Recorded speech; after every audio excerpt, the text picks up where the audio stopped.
All right, in the hook, we're live. So today we're going to do an open forum. And so we'll be fielding any questions from the viewers and also addressing some questions previously submitted. Any training updates from you guys? Chris, how's that going for bottom 8? Weight's up a couple pounds. Numbers are up a little bit. Everything's good. Focusing a lot more on flexion, defensive flexion or supination, back finger containment, all that stuff. Focusing a lot more on stopping the match and trying to be stronger in the arm versus him, because I think stopping the match will be the challenge at a decent position. So most of my focus is on that. Okay.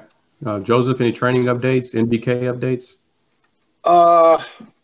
Training updates. I got my handles from Reza.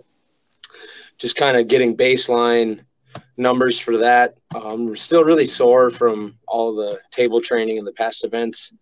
NBK update. We ran the first event last weekend. Really good. No injuries. A lot of good matches. A lot of good calls. Everyone had a good time. Yeah, that's about it. Okay. For me, training's going the same, kind of beat up from all the max effort videos, but I think we kind of discussed it last time. I'm not going to the Pan American Championships in Costa Rica based on some of the WAF's actions against other pullers. I would seem to be in violation of WAF's standards or requirements. So I guess effectively I am pre-banned if I'm not officially banned already. So my tournament schedule is clear. The only thing I have on it is Zloty, so I'll have to find some events to, I guess, stay sharp, going into Zloty. So that's kind of where I am. Good man. Yeah. All right, Gobby, you got a couple questions already? Yeah. For one, Eric Roussin, he's having a big event this weekend. Usually I don't like plugging events, but his event is quite unique in terms of cash for pros, awesome trophies for amateur. I think he has a master's class, just different. It's unique, right? So it's not standard. He's adding different weight classes, different awards like most wins, the person who came the farthest geographically speaking. So it's just a real cool event. Pros get a little bit of cash, amateurs get something. I believe there might even be some novice stuff in there. So just basically a win-win for anyone who loves to arm wrestle, and that's right in Ottawa, which is a pretty decent hub for us Northeast Canadians. And he'll get a handful of Americans. I know Benji Dwyer and Ken McKinney are coming up from New York. There's a group coming up from New York. That's pretty cool. So I wish those guys luck. And if you're within a 5-hour drive, I recommend you go. He puts on these amazing events. So with respect to events, I have a question. Sure. What are the odds of us getting another Quebec Enduro or whatever it was that happened back in the day? Were you in the sport at that time? You weren't in the sport at that time, were you? I was. You were? What year was it? So tell us about the Enduro event and let me know if it's going to happen again. I decided to make one event and take it from there. And the event really was a pretty unique format. So basically it was one arm because you had 3 tables running, 6 refs, 1 arm. We had 52 or 53 entries, so that's 52 people. And so if it was a full tournament, you're talking over 100 entries. Anyway, so basically, once the 52 or 53 people weighed in, now although it's one weight class, we weighed them in only because people were going to range in the draw bracket, the first bracket from heaviest to lowest. So let's say Joseph was pulling and he weighed 155, pretty much guaranteed in the first round he'd pull someone within a couple pounds. In the second round, regardless of if you won or lost, it'd probably go up to 5 pounds. And then as it progressed, maybe in the third or fourth round, he'd have to pull a light heavyweight. But anyway, you had 5 lives, so quintuple, and top 15 got cash. Eric ran the same type of event at the Toronto Pro Show. So my event was in 2008. Eric's was in 2010, I believe. And he was a little bit disappointed with his with what he got in terms of entries. But mine was quite successful. And I had a super match lined up between John Brezink and Sylvain Perron. Sylvain Perron came in at about 235, which is the biggest we've ever seen him. John bailed a couple days before. So luckily I had Travis coming anyway as a ref. So Travis was stepped in, probably not in peak shape. Sylvain dusted him.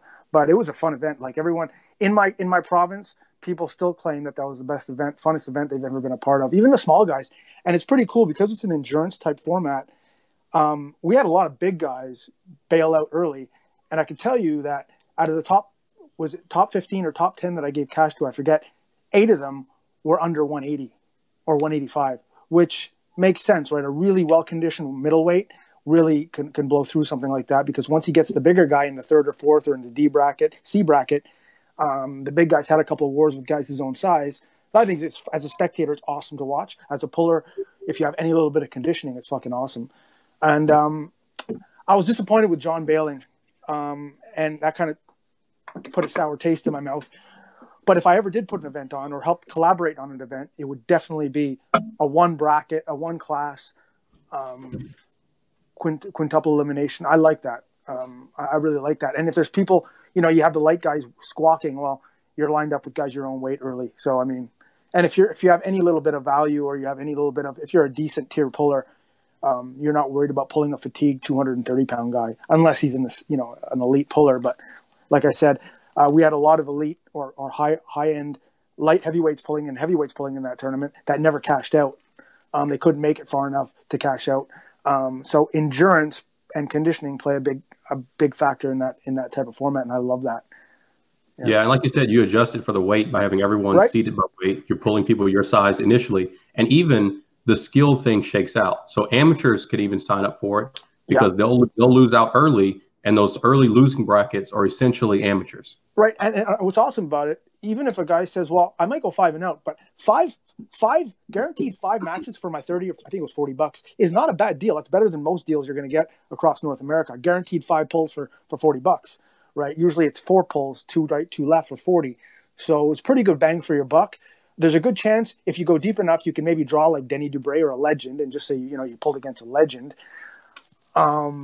Yeah, just a win-win. And also we had a system in the computer where every round we bracketed by weight. So as we start every bracket, B bracket, C bracket, we would revamp by weight. The only exception is, let's say me and Drellick are roughly the same weight. If we pulled in bracket A, we could not pull again. We can pull again one more time in the tournament, but not 3 times. So because that prevents us, because conceivably if we both, he would be on the B, then I would be on the B, and we could conceivably pull 3-4 times if we go far enough, which we didn't want. So you had a max. You can only pull the same guy maximum twice, unless you made it to the finals, which made it a little bit refreshing too. You pulled new guys, different guys. You weren't guaranteed to pull the same guy more than 3 times. So that was also a nice feature. Yeah, that was a fun event. Yeah, that was definitely. No, that's awesome. I've been trying to push promoters to do triple elimination, quadruple elimination. Oh, yeah. I mean, it's a way to differentiate yourself as an event, and it's also you can give people more bang for their buck, as you mentioned. The problem I agree 100%. The problem what's going on now is people say, we'll add triple. People like triple, but we'll maintain the same weight class as women's. And it turns out to be like an 11-hour day, even with 2 tables.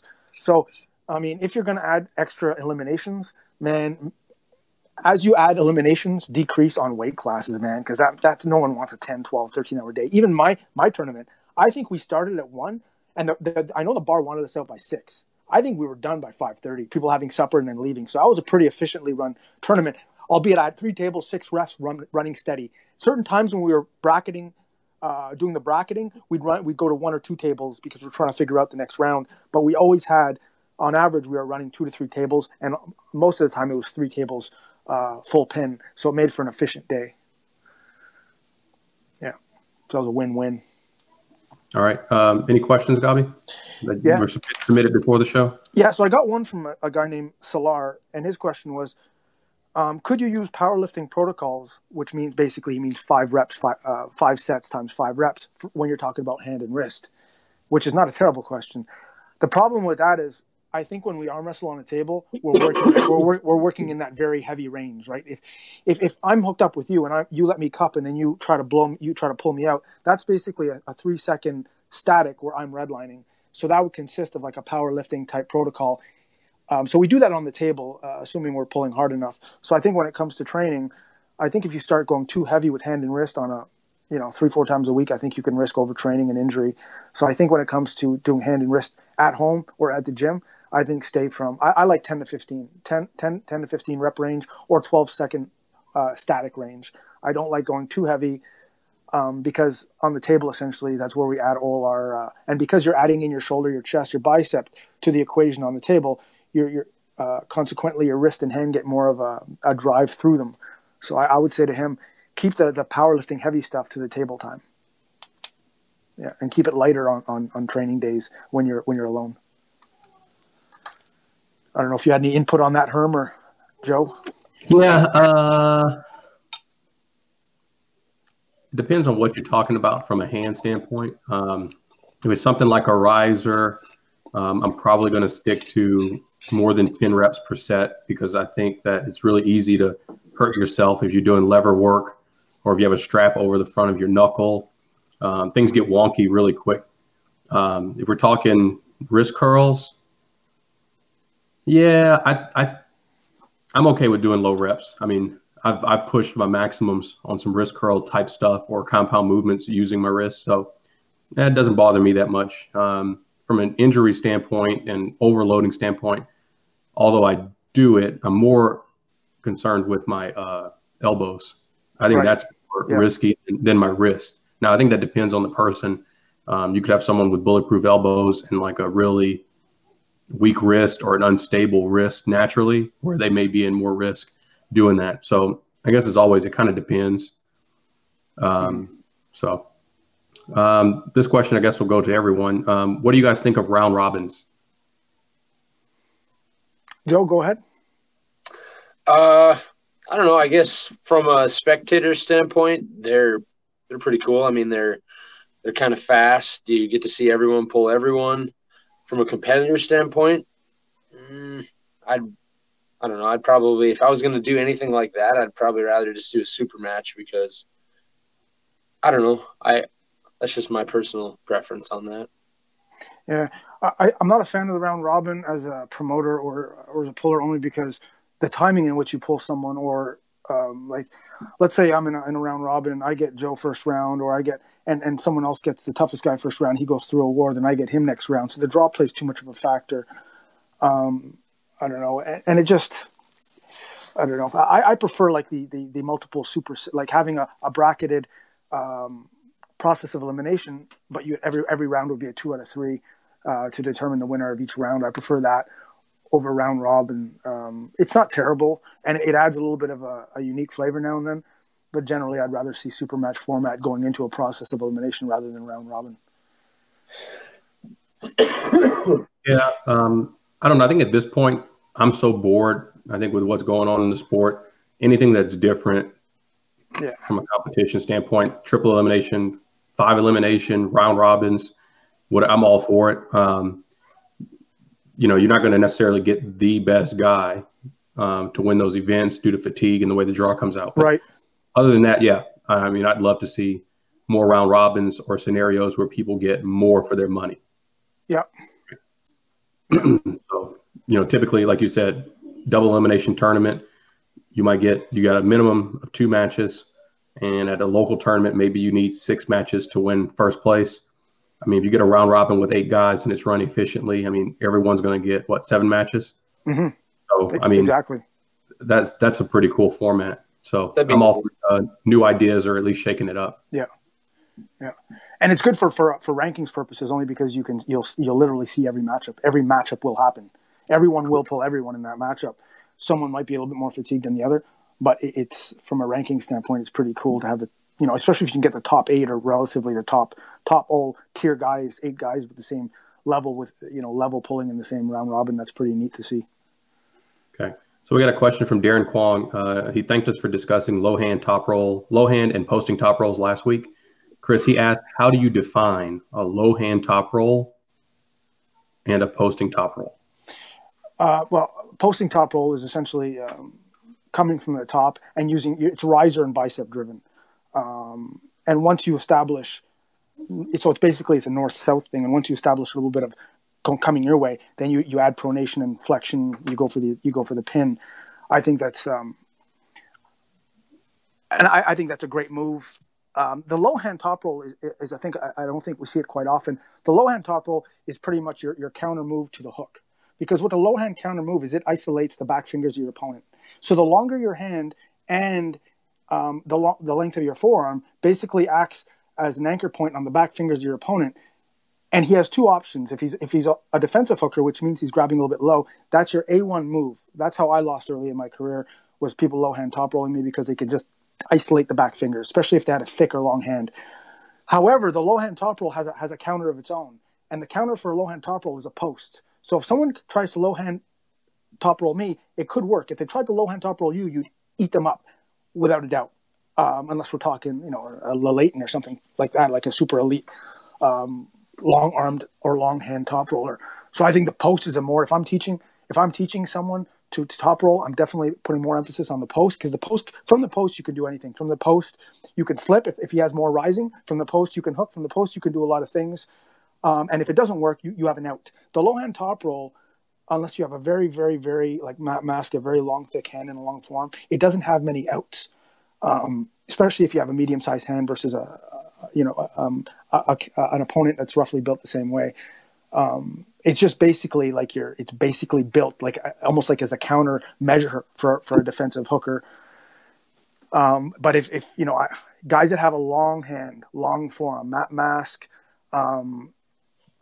Namastad, guys like that, it's tailor-made for them and it works. Unless their opponent has an elite post, then they're done. So I think the post is overall a better move with better outs and better options coming from it. The post is for everything. It can basically, it's your all-purpose top roll, all-purpose levered move. The low hand is more of a countermeasure, not for necessarily a hooker, but a defensive hooker who's looking to chase you or contain, because he absolutely needs his back fingers to come through, and the low hand by definition isolates those two back fingers. So that's my breakdown on those two. Let me ask you this. Is the low hand top roll, does it require you to start with your wrist dumped, or is that any move that attacks the lower fingers? So if I started right up and I went after the lower fingers immediately after the go, is that a low hand top roll? Well, it's your post. You're setting up in a post, and you're transitioning to a low hand top roll, which I don't think is a smart move. If you're going to low hand top roll, the advantage you have is to start in the low hand, and if the other guy's not smart enough, or he only has one move, which is essentially a defensive hook, what you want to do is that loading position. So if you're low hand top rolling me, Herm, and I'm gripping and I'm fatiguing my forearm by trying to grip, and you're just standing there, no finger pressure, just using your height. Basically, I'm using a lot more energy than you. And you're drawing my power out of me in the setup, which is why if you're going to low hand, start in a low hand and load in a low hand, because that's partly you're going to burn out his low fingers. Any amateur or novice out there looking to take wins on a defensive hooker who doesn't really know what he's doing or only has that one move, you start that match in loading up in a low hand top roll. And if he has no countermeasure, which if you started to low hand top roll me in the setup, we'd go ref's grip. I wouldn't fight you. It would be ref's grip all day. I'd take a higher position, or I'd grip a lower position, and I'd load the shit out of you through the side to try to negate, to try to have you come off your low hand by having to match my side. If you're going to low hand, you load like a motherfucker through the setup, because that's what it's for. It's to fatigue your opponent in his containment parts. I don't see the advantage of starting in a post, then dropping to a low hand, unless you're doing it to slip, because that's essentially what a slip is. You're rising, only to drop the riser right away, low hand and pronate, and drive back to get the strap. So the only method to transitioning from a post to a top roll after setup would be to gain that strap. So that's my question. Let's say I had my riser. Yeah. Okay. I generated movement towards me. And then I cranked on your lower fingers, right? Not necessarily giving up my riser, but that's essentially, so if I have see if I can get my hand on the screen here. Yeah. Let's see, where am I? All right. High riser, wrist curl, motion, low fingers. Yeah. Low fingers. I didn't lose my riser. I mean, this is more of an advanced technique as opposed to a simple post or a simple low hand top roll. But when you say low hand, it means you're dumped. I'm just trying to understand the definition. Well, you're dumped, or you're going to dump. Like any move, you can start with the move or you can transition to the move. But I could see your point. You're not telegraphing where you're going. You're showing me post, which would probably have me gripping a little bit lower, because that's the move a hooker against a poster. Because if you're posting and I go low on you, because of my shorter thumb or any when anyone has a short, you're going to have to lower your. I cannot be posted. If I don't want to be posted, there's not an arm wrestler on the planet that can post me, only because I'll drop my hand and he'll have to come under my thumb knuckle, which automatically puts him in a low hand top roll, which I excel at defending against because my back fingers are that strong. But yes, if you were pulling me and we were equal, starting in a post, showing me that post, which would allow me to grip lower, and then transitioning to a low hand would maybe enough, if you do it quick enough, would be enough to break me out. So yeah, there is merit, I guess. Yeah, you make a good point. You make a very good point. There is merit as you're not telegraphing yourself. I cannot make an adjustment. My adjustment is you're posting, I grip low. As we start, you slowly go. Your back pressure leads into you drop your riser and go into a low hand. All of a sudden, all the emphasis goes on my back fingers, and if I didn't protect accordingly, I could be susceptible to losing my hand and losing the match. So yeah, you make a valid point. Joe, are you primarily a low hand top roller? Or does it just look like that? I guess it kind of just looks like that. It's because my arm's so tall, and when I pull the 70 kilos, I don't really have a choice. There's no way I could set up tall against these guys. Like, it's not happening. So naturally, I have to dump like a little bit just so that they match my webbing up, because I mean, you know how that goes. I can't just swallow them up with my webbing. They're not going to let me do that. So they drop me down, and then if I feel threatened by them at all in the post, I'll just slip. In my head, I'll know that I just want to slip and get to the straps, because if they're going to top roll, I'm not holding on to anyone. I'm just not going to do it. And if they're going to hook, well, I'll try and rotate through their bottom two fingers if I know they're going to try and hook out of the straps, but it'll go to the straps 9 times out of 10. I'll say one more thing, and then let's move on to some more questions. I think the low hand top roll or the dumped start only works for certain people with certain hand and wrist geometry. Yep. Personally, if I start dumped, there is absolutely no gain. It helps me not at all. I don't get any help with evading a hooker by starting dump, because I don't have the right hand and wrist geometry. I actually lose leverage in that scenario, but we'll save that for the Armhub premium package. Ooh, hey. And what your theory is spot on, because if we look at elite tier 4, tier 5 pullers, how many posts? Well, Devin posts, Marcio posts, many of the Russian posts. Like, the post is a popular move. How many do we know elite 4-5s that start with a low hand? I mean, there's Mask, there's Nanastad, and after that, it pretty much, there's not too many guys that you see often starting in a low hand. Like you said, the geometry has to be on. Yeah.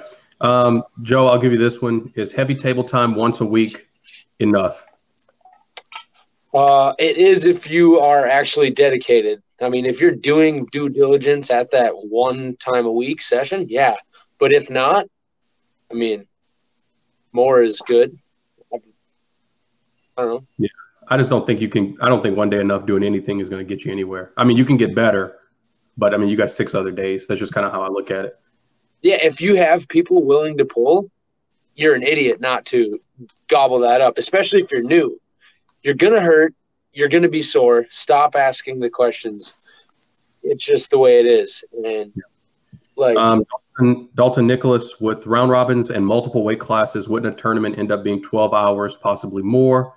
I would say not necessarily. You would possibly put a cap on weight classes. You could do pre-registrations. You could also reduce the number of weight classes. Let's see here. So Dalton Nicholas, how much did arm wrestling training hurt your bench press strength? Do you try to maintain it still or find it unnecessary? Gobby? Yeah, so good question, because I came from a powerlifting background. So as I started arm wrestling, my bench, as I came into arm wrestling as a runner, so my bench wasn't that strong. As I started arm wrestling, I thought benching was huge. So I started, putting time into my bench as well as table time. And because I was younger and I recovered a lot quicker, my bench in my first year was in the mid 300s for maybe 3-4 reps. I was weighing 160. What I realized is, so in 2006, I partially tore my left rotator cuff, and bench is terrible for rotator cuff. And then what I realized is the pecs are very important. the pec shoulder girdle is very important in terms of side pressure. So my move, the stronger my pecs or delts are, the more side pressure I can put onto the table. However, I had to stay away from exercises that increase impingement, shoulder impingement, like bench press.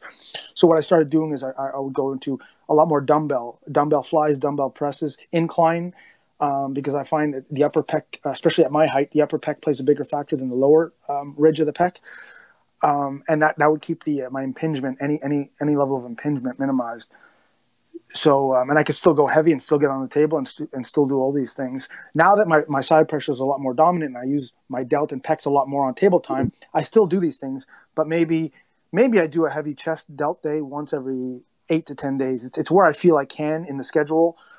But I still think for me it's crucial in terms of side pressure, but I don't do barbell stuff. It's not, I do standing military press. I love that. I think that's a benchmark for how strong a man is off the ground, lifting up to his shoulders and pressing it. I think that's the benchmark for a man's upper body strength. But bench press I'm not a big fan. There's too much risk and too much damage to what it can give you if you're a non-competitive bench press guy. So for arm wrestling, go to heavy flies, go to dips. I love dips.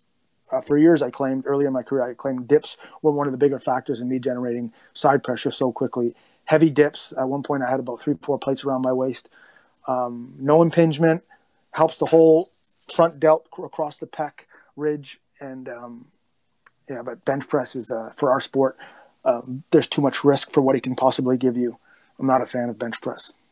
You bench Drellick? No.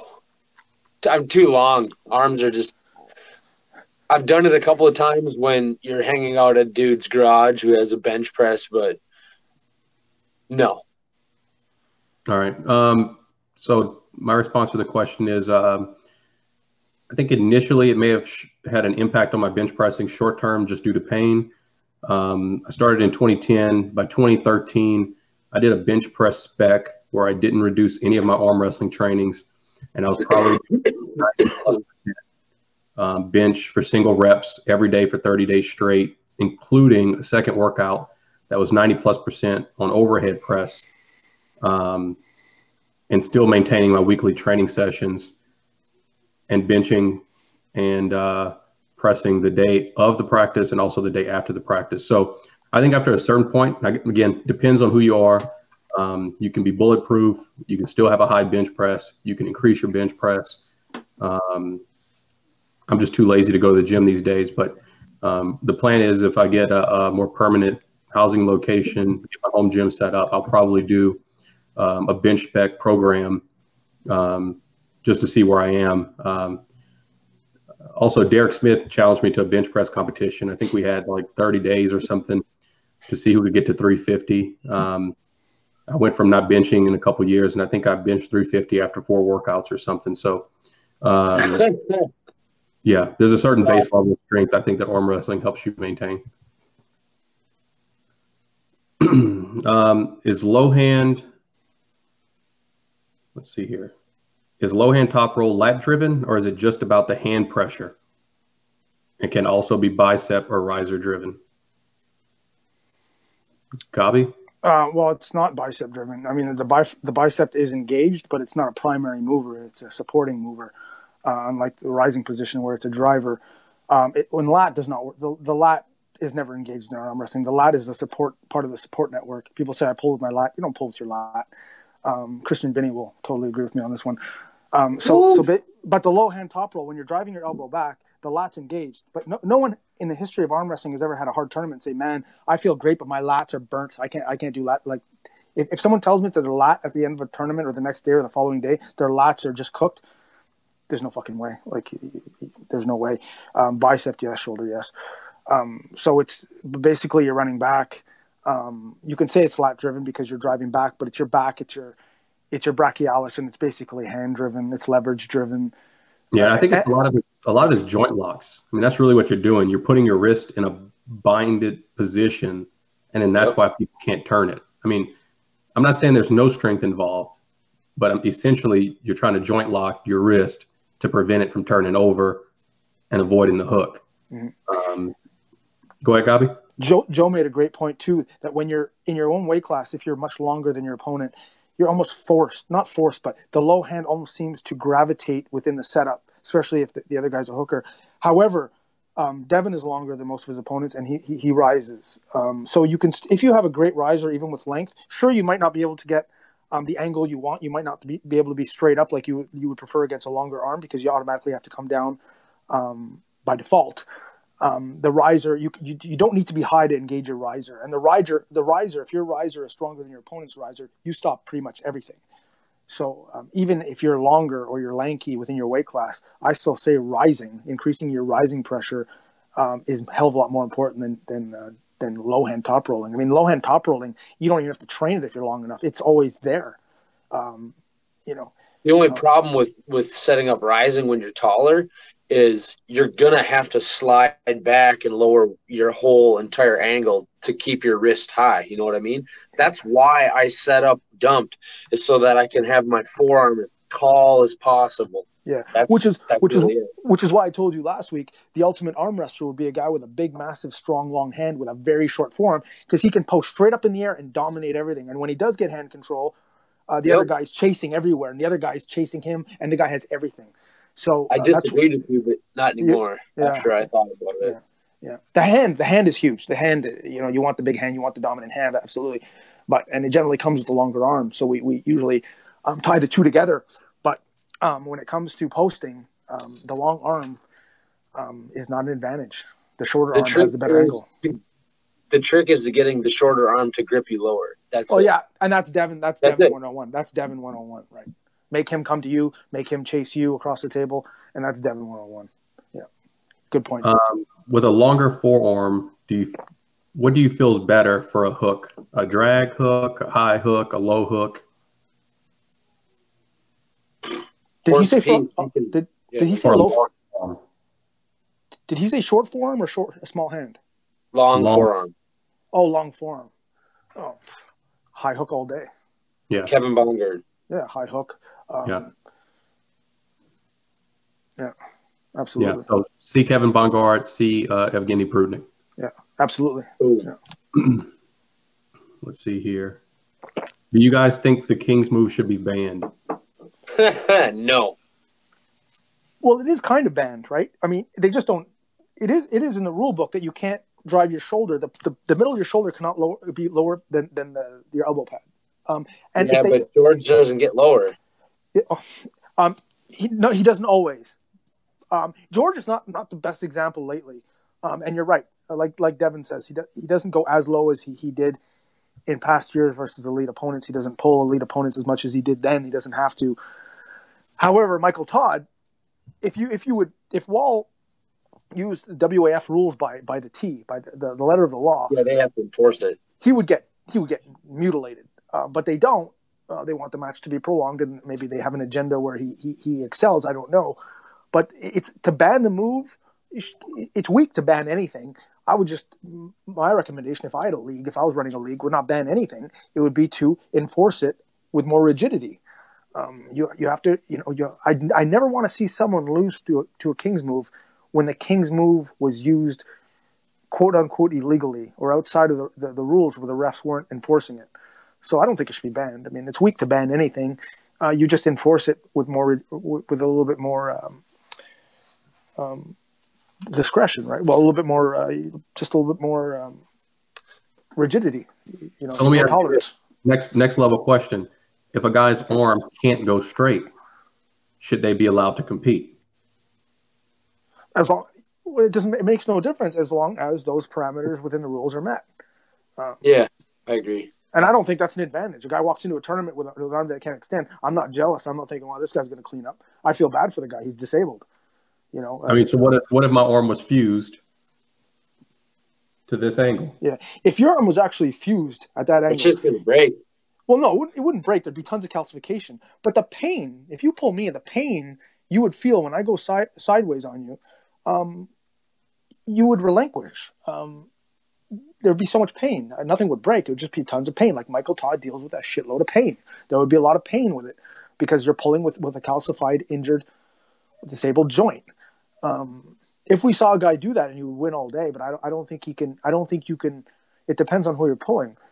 But I think that would be a tremendous amount of pain you'd put through your body. Well, I mean, Michael deals with the pain. I'm sure George has pain. But they're not locked at 90 degrees. If they were, the pain would be more dramatic. They're locked. At No, I'm talking about an even tighter angle. He's talking fully pronated, right? Yeah, my hand on my shoulder, basically. Just enough room to set up legally. Would you be okay with that? I don't think it's an advantage. I think you, as soon as side pressure is engaged, you would deal with a lot of pain. That's well, it's got to move, right? Well, and how do you set up with someone like me? You'd have to hunch over so much over the table to come to my hand if you're only 3 inches away from your shoulder that I don't know how much body weight you can put into the match unless you're pressing. And with that move, I don't believe you're pressing, because as soon as that press stops, you're in a tremendous amount of pain. And the nerve, the pinching of nerve, I mean, there's no way that guy's healthy enough. But you're only analyzing you as the opponent.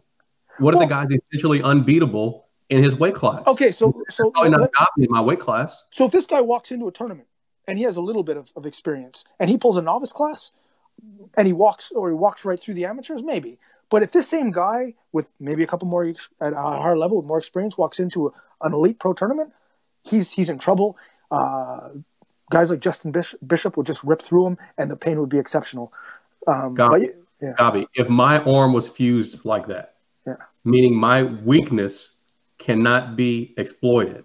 That's my one weakness, is my arm angle and my bicep. So if my arm was fused, you're telling me that this wouldn't be an unfair advantage? You're talking okay with that guy? I'd be Herman Isakowitz. You're talking theoretically that there's a perfect fuse and weld in your joint and there's no pain or damage. It's just it's super locked. Like it wouldn't work that way. I understand your theory, but it wouldn't work that way, because with all that damage and disability comes a tremendous amount of mechanical pain. It just wouldn't work. I mean, I'm trying to understand your point. Maybe it doesn't, because George and Michael, I mean, they're doing okay. No, they're not doing okay. Not only they're not doing okay, they can't pin. They can't pin an average puller. Well, doing okay, they're winning, but they can't beat an average puller until the puller's gassed, right? When was the last time you saw Michael Todd grab a guy and just pin him like a good puller? And George, I can go on for more, but George, the reason he only goes to the Arnold Classic is because it's a 2-inch pin pad opposed to 4, so he can hang out there all day. And the reffing is shitty to start with; it's sluggish, and he can get away with everything there, which is why over the last 5 years he's pulled in 7 tournaments. 5 of them have been Arnold, and 2 of them have been dinky provincial tournaments where he pulls, chumps. In respect to the Arnold, so there's a reason why neither of those guys go to Worlds anymore, is because the regulations are so strict on that stuff that there's a fear that they might get fouled out. The one time George went to Worlds, he took like 4th. So he's the best 76 ever. Yet there's Russians that have. Engin has what, five world titles. There's guys in 76s that have multiple weight class titles, but George has the best he did as 4th, but he's the best 176 ever. Fuck off. There's a stigma that comes along with him. There's a stigma. There's a stigma because he's so unique. So you have a lot of people out there. Whenever someone's unique in the brand in which they sell, there's always a demographic that trends towards them because they're so different and unique. It's polarizing. But when you look objectively at what they've accomplished, not so much Mike. Mike's accomplished in pretty much everything, with the exception of a WAF title. He might have one, but I don't believe he does, off recollection. But George, really, on a world level, has never done anything. He's got wins and he's a boatload of national titles in Canada, but that's an amateur event. Tons of Arnolds, but again, Arnolds, there are those factors that come in with the reffing and the table structure. So neither of those guys impress me. One thing go ahead. Can I beat Crazy George? You'd kill Crazy George.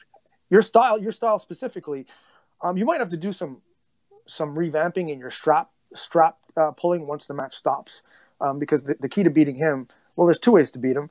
You got to come at him. Well, the first way to beat him is to when you grip him. Well, any king move guy that's looking to dump, because he's looking to dump, they need the strap. So what you do is when you grip them, your thumb and your top finger basically come low across their thumb and just act as like a vice on their thumb. And what happens is as they hit, you don't have to worry about a side press or surge. They're dumping. So when they go south, basically you cup down and press them into the table. And that will give you the win. Or if the reffing is good, it'll be a loss, foul in a losing position, win goes to you. So that's the first thing. Now, if they're clever enough, they'll get a ref's grip where you can't clamp on their thumb and they get the strap. Second way to beat them if it goes to the strap is like it's like Devin did to Michael Todd when Michael Todd was in his apex in Manchester, 2012ish. Is never stop rising. Readjust, rise, because no matter how much he's trying to lock, if you get that much of the strap, you can pin him with like a quarter of your strength. So I don't know how often you do that or how good your strap game is. I know you have a good strap game, but when the match stops, how good is your strap game? I'm sure it's fine.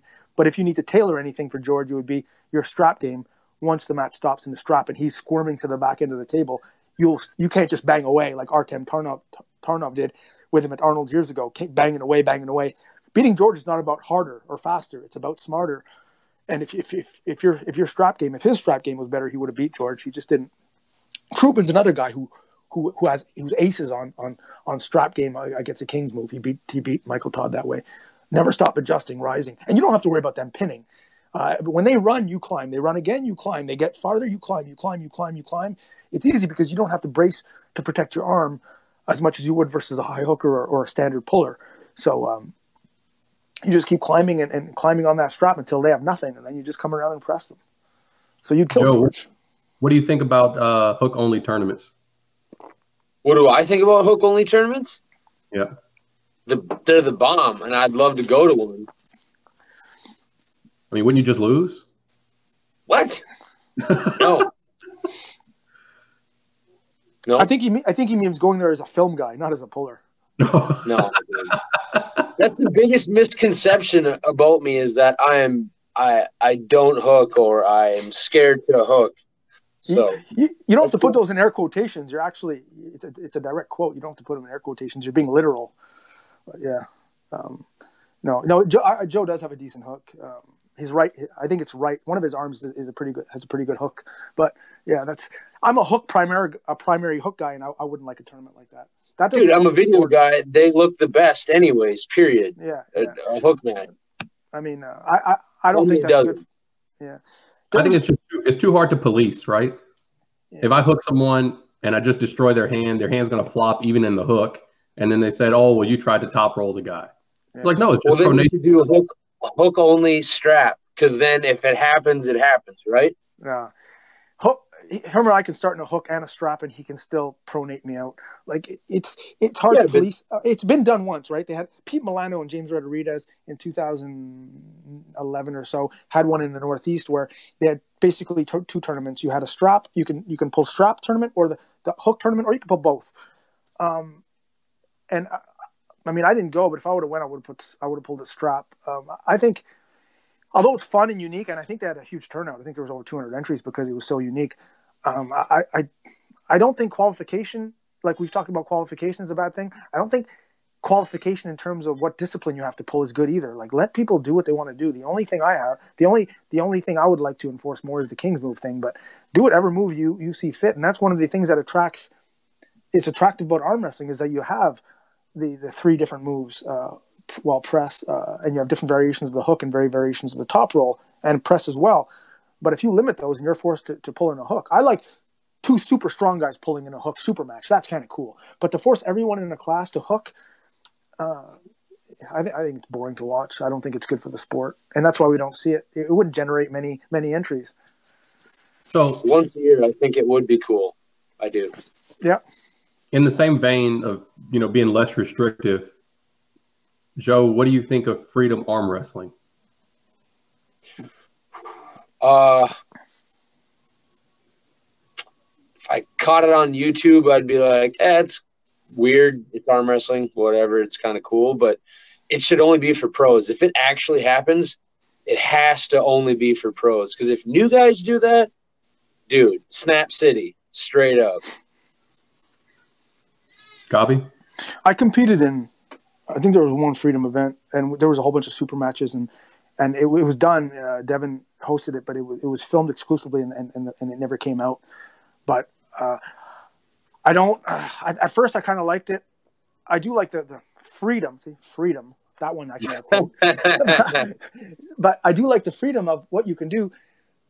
Although I'd make adjustments. I don't like the fact that if you and me are pulling, Joe, I can come across the table and grab your car keys. Like, I don't like that. And although you could argue that's cool, I don't like, we have to sell arm wrestling, the optics of it too. It has to look somewhat decent. And that just looks like a joke, just like extreme arm wrestling. That just looks, if I can come over and touch your shoulder and we can like hug, you know. Or, hey, you remember the picture where it looks like Ian Carnegie is sitting in Devin's lap? Yeah. Yeah, it doesn't look good. And like Joe said, the risk of injury, especially at the novice and amateur level, is huge. And a lot matches will be longer. Like we have to be going away from long matches, not closer towards longer matches and longer events. I think it can work. I think what we have to do is, anyway, there's a lot of arguments, but he has some things right with it and some things wrong with it. It has to be tailored. But as it goes right now, at the time I liked it, but I said that it's not the future of arm wrestling. It'll never take over. It'll never be a mainstay. There's too many cracks in the foundation for it to stay too long. Yeah, I mean, I think it looks cool. I don't know. I think if you open it up too much, I think someone like me just gets pushed out. Like, I need to keep the advantages I have under the current rules. Yeah.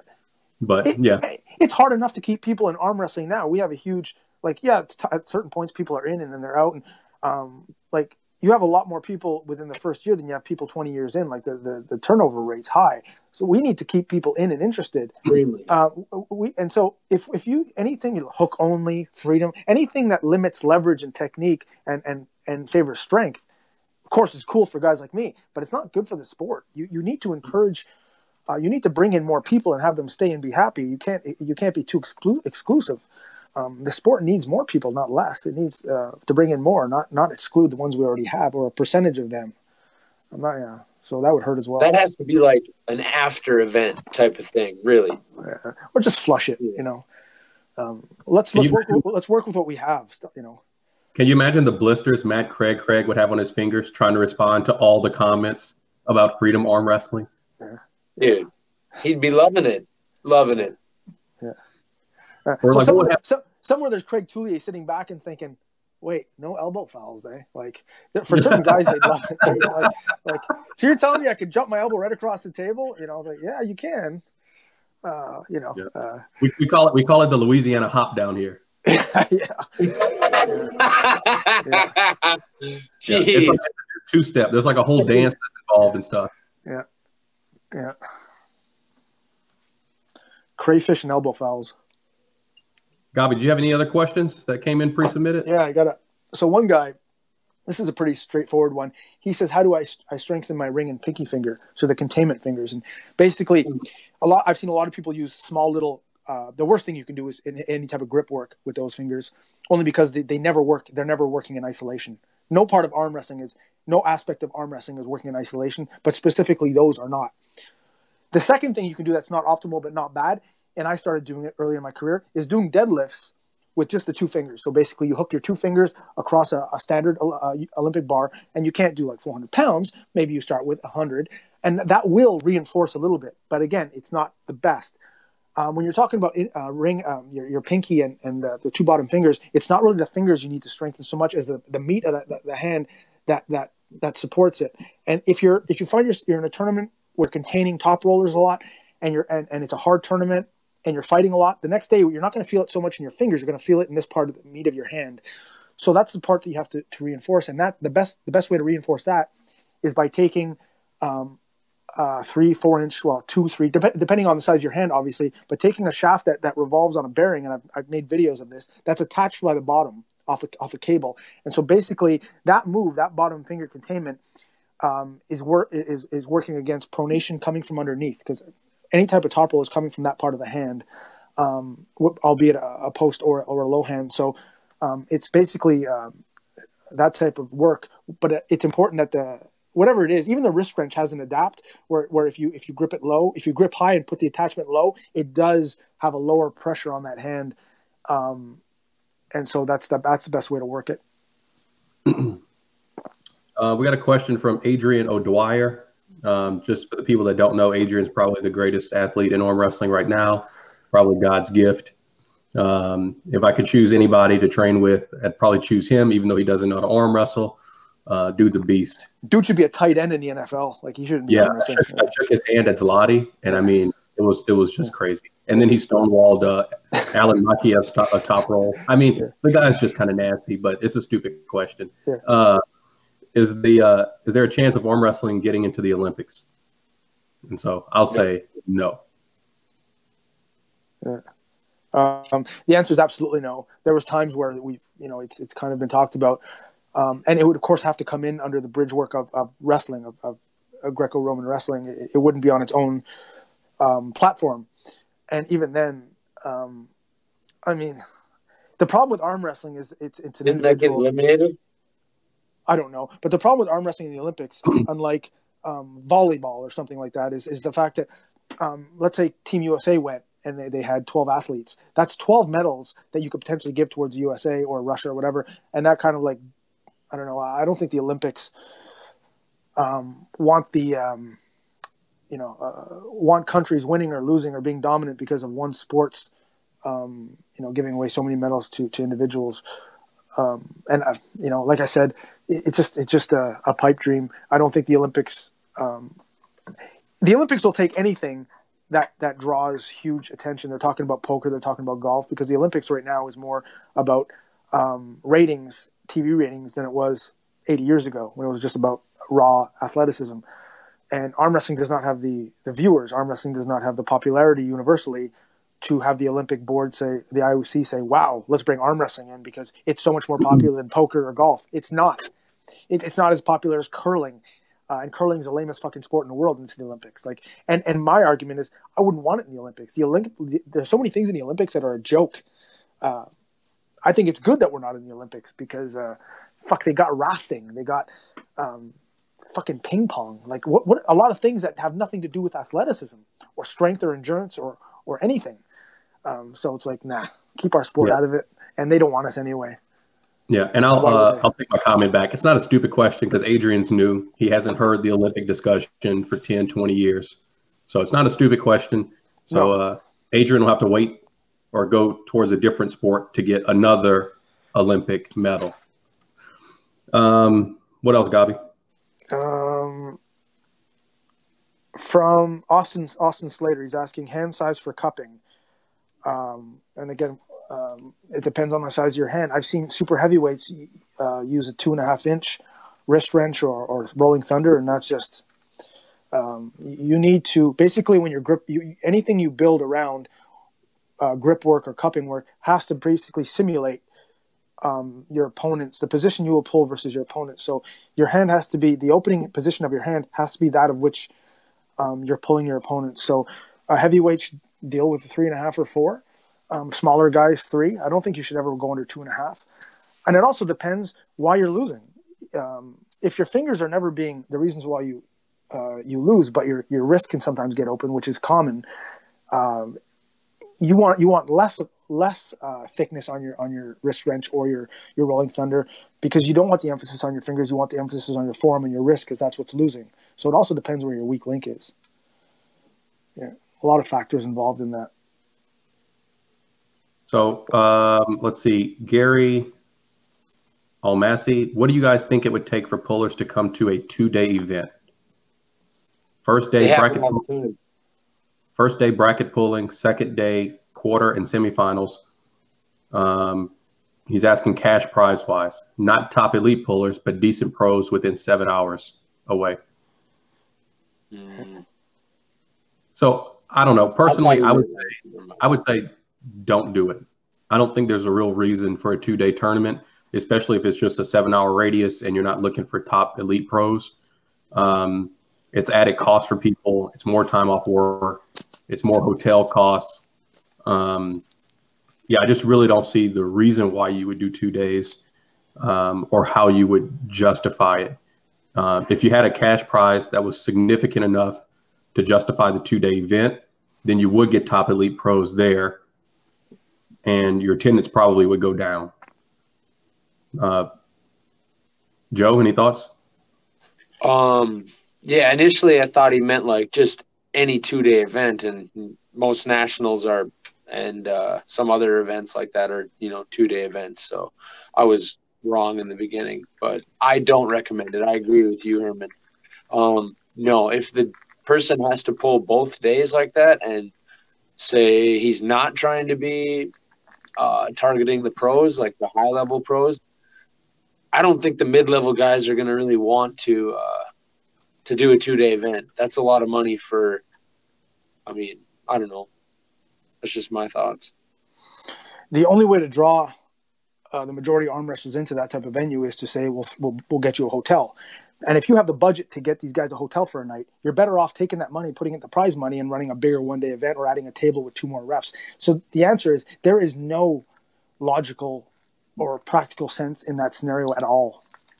None.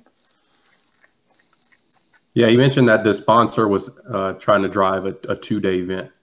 But makes no sense. It makes no sense for the pullers, makes no sense for the promoter. Because to get makes all the sense for the sponsor, though.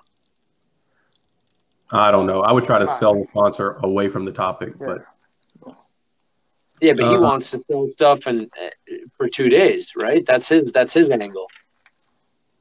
Yeah, I don't know if he really understands arm wrestlers.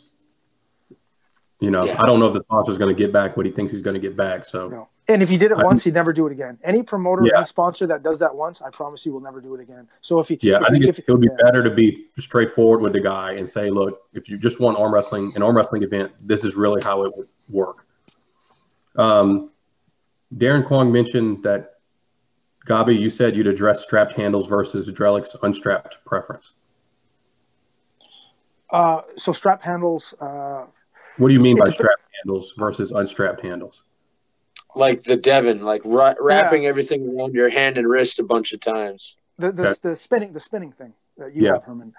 If you're a strap guy and you're often in the strap, your cup does not come from your finger pressure like it would if you're using a 3.5-inch Rolling Thunder. It does not come.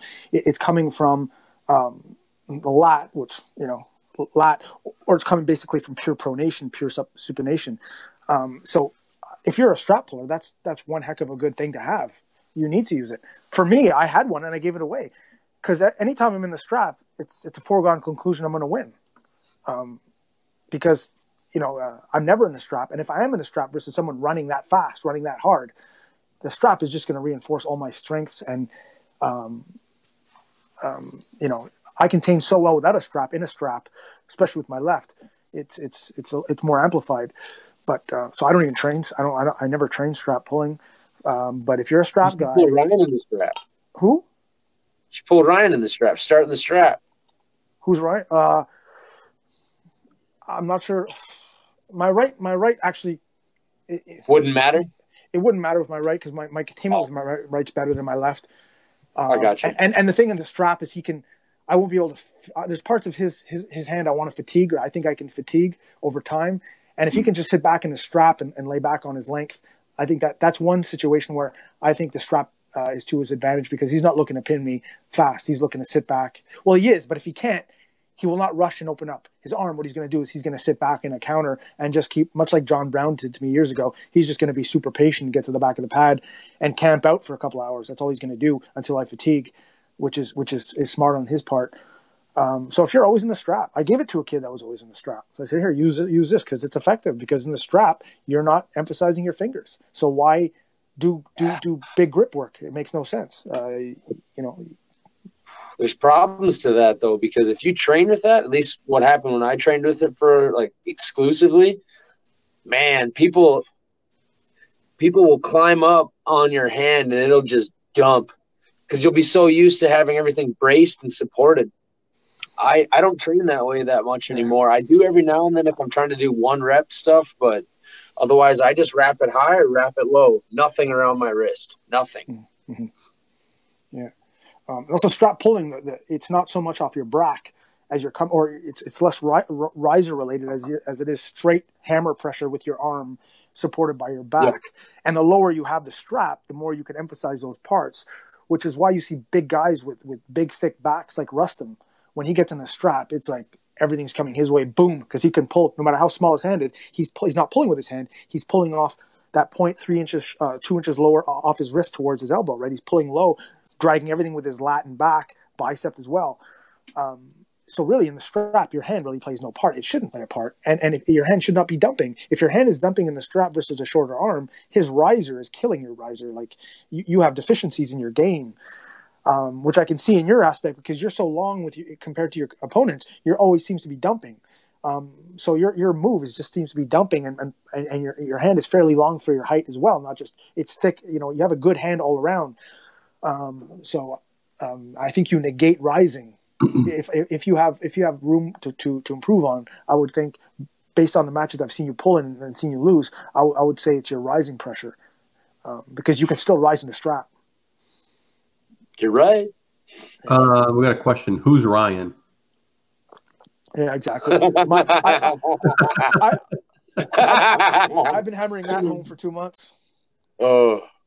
You got to beat that horse for another month, man. Imagine this. Just imagine if he did not have pound for pound. Imagine if he did not have Facebook or social media. And someone said the word in North America, someone said Ryan Bowen. You say, who? Ryan Bowen. I don't know who he is. Like, no one would know the guy, which is why he creates this platform. It's kind of like a kid in high school who everyone's picking on because he's a fucking dork, but he's got daddy's money. So what he does is he puts on these parties and he buys gifts and he buys weed for all the people. So like, let's go to this guy's party. His parents are gone for the weekend. He's got a mansion. We can all get high. And that's what he's doing on an arm wrestling spectrum, right? That's what he's doing. He's the dorky kid. Yeah. Well, yeah. Wait, are we talking about Ryan or Jesse Gilliland? Well, it's the same thing, right? Except one's a little bit more tanned, right? Let's face it. It's skin complexion. The only difference is skin complexion. Yeah, and one has big boobs. Yeah. You guys. Dude, what is that? Yeah, let's next topic. I got a question for you guys. I've joked around with this in the comments on YouTube, but I'm thinking about making a 30-day like high frequency training series, all centered around how to get biceps like Rob Vidget. What do you think? It's not possible, man. What do you think? No, I just think it'll be fun. No, it would be fun. I agree. It'll force me to train a weakness. It'll be some high frequency stuff. So I think there'll be some lessons to be learned. However, it's a lot of work. In a way, what you're doing is you're parking your car. You're parking your car into the garage. You're not racing it anymore. What you're going to do is you're going to open the hood and you're just going to work on tuning and increasing horsepower because the bicep is the engine. The problem is they're talking about aesthetics, not so much power. But what makes his bicep so impressive is aesthetics, right? Genetics. Like you cannot train and increase the length of your head. You can build size, you can stretch fibers, you can do things like that, but you cannot increase head. When someone flexes their arm, there's sometimes a gap. The longer the arm, and if you have a long arm and a short head, you have a gap. No matter how many times you do preacher curls or isolate that, you cannot really bridge that gap. You can increase the size of the lower end of the head, which doesn't increase the gap. Which makes Devin so unique is when Devin flexes, for such a long arm, he has a very long head, which is very, very, very unique. Rob's somewhat similar, except his biceps is fuller. But what's ironic with Rob is, yes, he has the nicest bicep in the sport. He's not necessarily a bicep-driven arm wrestler. He does not pull like you think a man with an incredibly dominant bicep would pull. Only because he has a dominant. He also, coupled with that, he has one of the maybe pound for pound that's the biggest hand. So he has multiple things he can do, which makes him which is why he's so blessed from a genetic standpoint. But if I wanted to develop the strongest bicep in arm wrestling, I would look more at Zoliev. I would look more at Sasho more than I would look at RVJ because they get wins off their bicep a lot more than Rob does. You can argue that, Rob lost to Kenny Smith. Rob's bicep was a lot more impressive than Kenny Smith. Kenny Smith had the stronger bicep. Arguably, you'd have to break it down a little bit more than that. That's a very simplistic statement. But aesthetically, he's got a great bicep. Practical standpoint, I don't think he's used it, or I don't think he's trained it as well as he probably should have, gathering how genetically blessed he is. I think you missed the troll aspect of it, Gobby. Oh, sorry, man. Yikes. Sorry.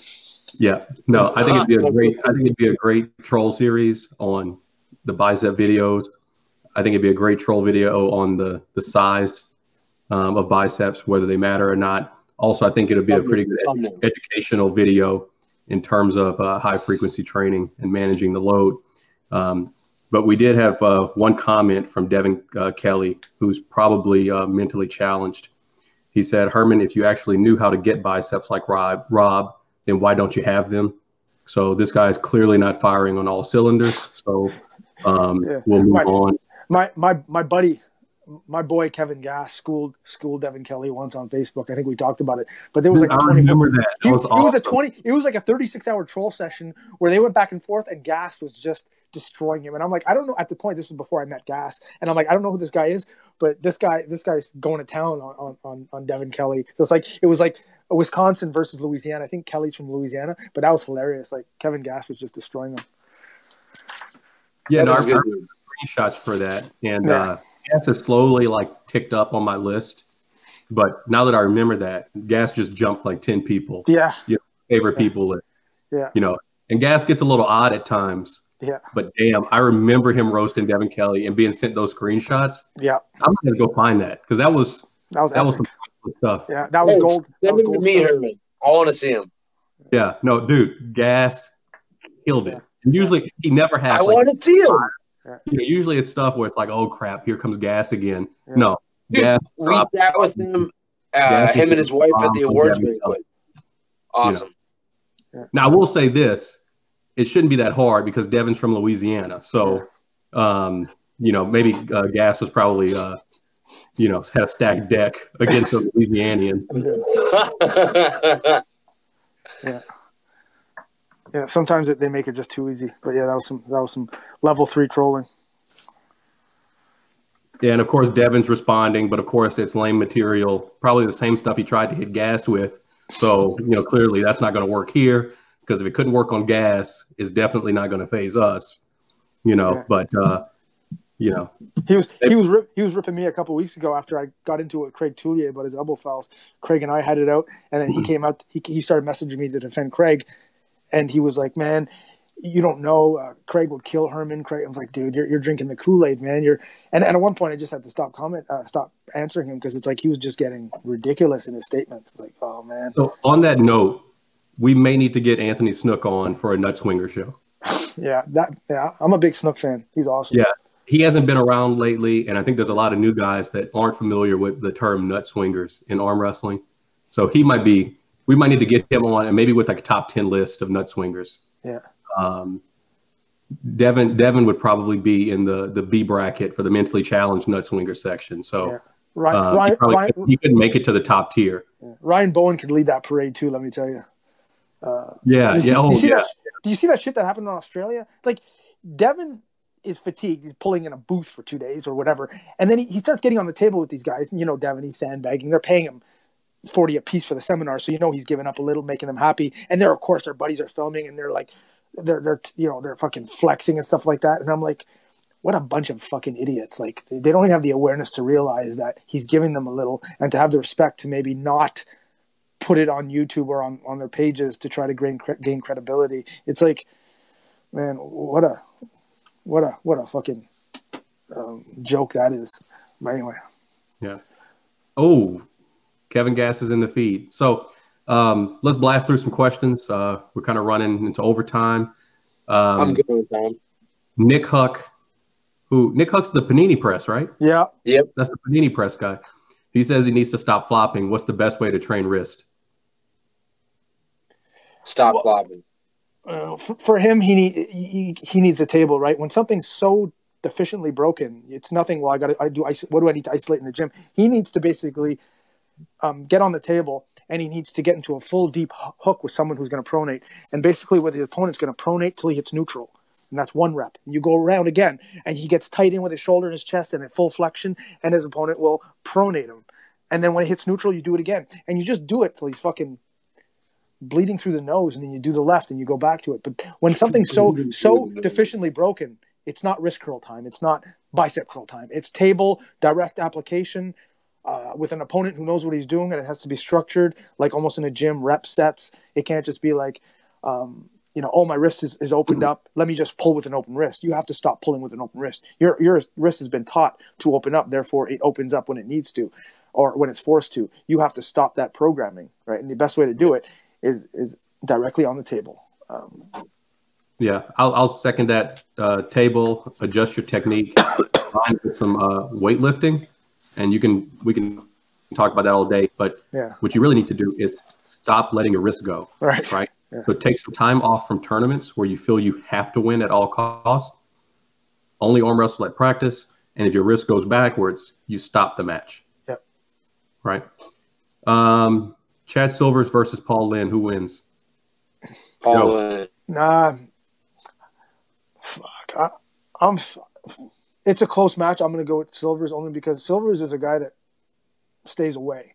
When he decides to come out, watch the fuck out. Like when he decides to come out of the woodworking, and he's that template, that Sasho template. Short forearm, massive big hand, well, very thick hand, wicked hook, quick. He's got all the moves. He basically, Linn had all he can deal to beat Mosier. And let me tell you, Chad Silvers compared to Mosier is a more refined 2.0. When he's on his, I'm not talking Chad coming out for a camping tournament. I'm talking Chad coming out for cash. My money would be on Chad, and that's not a slight to Paul. Paul's trending high. Paul can be a if he's not already a star, he's going to be a superstar in the sport. But I always give respect to the guy that's. I mean, Chad has a world titles in like 4 weight classes. Chad's an iconic, legendary figure, and I will not. You have to give edge. You have to give the benefit of the doubt to Chad. And he's active, right? He recently pulled, so he's active. It's not like he's not active, and we know what he can do. But Paul, that's no slight on Paul, but I'll go with Chad. Yeah, I'm going with Chad because I don't even think I can beat Chad. So no. When Chad's on, it's dangerous. Let's see. Todd Hutchings. Is his power driven from his biceps, or is he just genetically blessed with elbows to create the side pressure? Now, his biceps not as strong as people might think. What happens in a hook, in a defensive hook, people say, well, the bicep. It's not all bicep. In a defensive hook, especially an elite hook, where the opponent's not so much dragging, but the opponent's coming across, I would say that 60% of his hook is defended by his elbow, 40% is defended by his hook, which is common when you're talking about elite hooking or elite counter hooking or versus top rolling. So I think that when I look at Todd and I see the way he trains and he pulls, the most amazing thing about Todd, or the part of his game I want to study, is his elbow, the MCL ligament in the elbow, inner elbow, because that's what makes him special. Many things make him special. He's got a certain flaws, but what makes him so incredible and almost to have no parallel in the sport is his elbow, inner elbow. Why it's like that? I think to develop an elbow is a special thing because to develop an elbow, you have to be willing to do something that many arm wrestlers aren't willing to do, and that's drive inside. And when it doesn't go your way, you have to stay inside and grind and drive. What happens many times is people try to do something on the table at practice, and once it doesn't go their way or it starts opening up, they just release. Let's do it again. They release. Let me get a better hand position. But what grinders do, Devin, Todd, and for a lesser example, me. Take what you want and go. I'm going to stop you. When I stop you, you're going to get everything I have through the side. And people that do that at practice through just stubbornness and competitive nature develop that inner elbow. And so I think that's the most special aspect of Todd. It's not his biceps. I mean, yeah, sure, he has a bicep. He's got a great defensive hook. But what makes him special is his inner elbow. Many people have a stronger bicep than Todd Hutchins. I'd like to see who has a stronger, how much, if there was a machine where we can see how much pressure you can directly isolate or put onto your inner elbow, I will argue and I will almost bet that under 230 pounds, because there's some monsters out there, no one could lay down as much pressure on that joint without injury as much as Todd. And that's what makes him special. That's why he wins the linear game.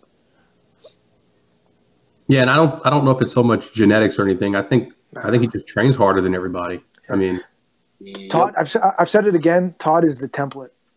Todd is the template only because he's not genetically gifted. He's not young. He's not a young prototype like Paul Linn.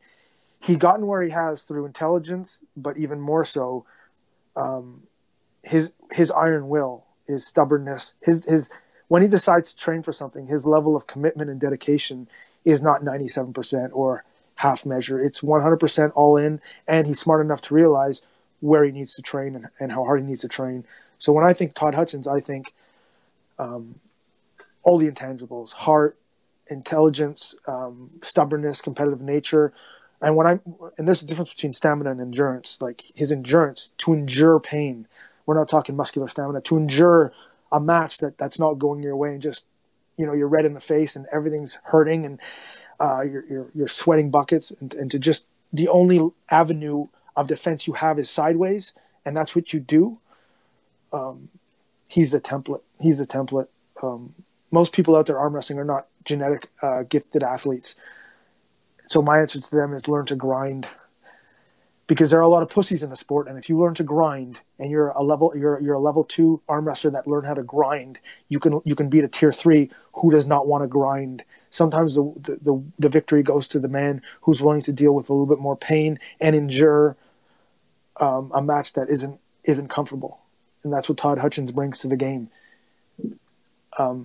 Spiritual and just endurance. The fucker can endure pain. And that's how he's developed it, through endurance, enduring pain, enduring matches that aren't glamorous or aesthetically pleasing. He's a grinder by the definition of the term. Joseph, how do you increase side pressure? That's one of the, not side pressure, pronation. It's one of the questions we got. How do I increase pronation? I think we answered this a couple episodes back. I just use either a strap or a belt or a loop or whatever, and depending on what I want to train, pronation through my thumb or just pronation through my hand, I'll grab it in my hand. I try and wad it up or get like a stress ball and put in my hand first, and then wrap the strap around that, and then just rotate from a low position, a high position, a medium position, just work all of the spots, right? And then if I want to work my thumb, I just loop it through my thumb. Same thing. Low, medium, high. Pretty simple. Okay, so Evan Burgoyne just asked, why would anyone ask you, because you don't have any pronation? Now, what the funny thing is that they actually asked Chris Gobby about pronation. So I think that's pretty fun. Well, it's not funny. Well, it's like some of the people that knew the most about Hitler was his enemies. I know about pronation because I've had to study pronation to defend it. So I know a shitload about top rolling and pronation because my whole game is learning about pronation so I can stop it. So I believe I know a ton about top rolling because I had to fully understand top rolling so I can fully understand how to defend it, defeat it. Don't go Devin Kelly on me now. No. Hey, I'll give you an update on that. Devin Kelly's triggered in the comments right now. Nice. So just FYI, but we're gonna let Kevin Gass take care of him. Nice. Yeah, he'll kill him. All right, Gobby, what's the prescription for pronation? So you and me are partners, right? And I at all costs, I need to strengthen my pronation by 20, 30% for an event in 2 months. We get on the table. Now, I do not have the strength to pronate through your hand, so we can't. You're the much stronger opponent with the stronger hand. So what I'm going to do is I'm going to get into a counter hook, because the counter hook almost isolates the pronator. And if we're talking pronation, which we are, so I'm going to get into a counter hook. You're going to get into a conventional hook, and then you're going to let me get a tight bicep-driven counter hook where I'm punching up, and then I'm slowly going to ask you to supinate, not to the point where I lose my pronation, but all the strain is on my pronator in an isometric fashion. And what's going to happen, we're going to build up pressure for about 6-7 seconds, and you're going to see me red in the face, and I want to be screaming, and then it's going to open, and then we're going to go to left. Then we're going to go back to right. We're going to go to left. We're going to do sets until one of us is ready to vomit. It's probably going to be me, and that's a pronation session. Like, that to me is how I would need to strengthen my pronation, not dinky shit in the gym. Everything is compounded when you're at the table. So why train isolation when you're going to compete with these parts all compounded together? I believe I could put more strain on my pronator versus a smart training partner on the table where I can bring in my chest, my bicep. Everything can help support it so it can absorb more pressure. When you isolate it in the gym, it's absorbing 15, 17, 20 pounds of direct pressure, if that. On the table, I can put upwards of 100 pounds of pressure, not directly on it, but on everything that supports it, which will directly increase my ability to use my pronation in a match where I absolutely need it. That's how I would train it. That's how I train everything when I need to. All right, guys, let's wrap it up. I'll have a comment. We got one question. We'll shut it down. So, okay. Story time. I actually met Devin Kelly at a Louisiana event in November. And what I think is funny is that when he met me, he approached me and it was like a kid in a candy store. He was like, "Oh man, I know you from Facebook, blah, blah, blah, blah, blah." But then you see the real Devin Kelly who goes behind your back and talks, petty shit, never tells you to your face, but he's glad to see you. It's as if I was like Tom Hanks or somebody like a Louisianian would love or, roll over for. And then on Facebook, you figure out who the real guy is, and it's just someone that gets roasted by Kevin Gass all the damn time. Yeah. They love you until you're honest. Everyone loves you until you're honest, and then you can weed out who you really want to keep in your life. That's people ask me why I troll, because trolling keeps the people in my circle that I want to keep in my circle and pushes out all the hypersensitive sissies out of my circle. So be honest with people, and the ones that stay within your circle are the people you need to keep in your circle. So you filtered that guy out pretty quick. Maybe he was a nice guy, and then the gas roasting changed him. I'm sure he's a great guy, but a great guy can turn awfully bitter when you're brutally open and honest with them. People do not like critical analysis. People do not really trend. What people want to be told is, dude, you're a beast. I saw you curl 80. You're a fucking beast. You're a fucking animal. You're a beast. They don't want to be told, I think you're a little bit weak in the mind, or I think you train too sloppy. They don't want to hear that, but maybe that's what they need to hear. That's what trolling does. It filters out the two. Last question. Can anyone be a good pro without drugs? Jesus Christ. You can be a good elite without drugs. I mean, I'm talking to one right now. I mean, come on. What a ridiculous statement. Joe, what do you think? No way. You got to be cycling like Shut everything. the fuck up. You're not serious, are you? No, good Okay, God, no. With your glasses, with those fucking thick lenses, sometimes I can't detect your facial reads. So it's I'm serious. Bullshit. All right, guys. I'll see you guys next week, I guess, right? All right, maybe next week we'll try to get Bowen on for next week. That should be an explosive show. Hey, everybody, go message Ryan Bowen. Yeah. Tell him he needs to come on the show next week. Oh, he'll come on. He'll come on. He told me he's looking to come on, and which I give him credit for, because he's going to take a little bit of he's going to take a little bit of fire on that one. But good for him. It'll be a good show. Later, guys.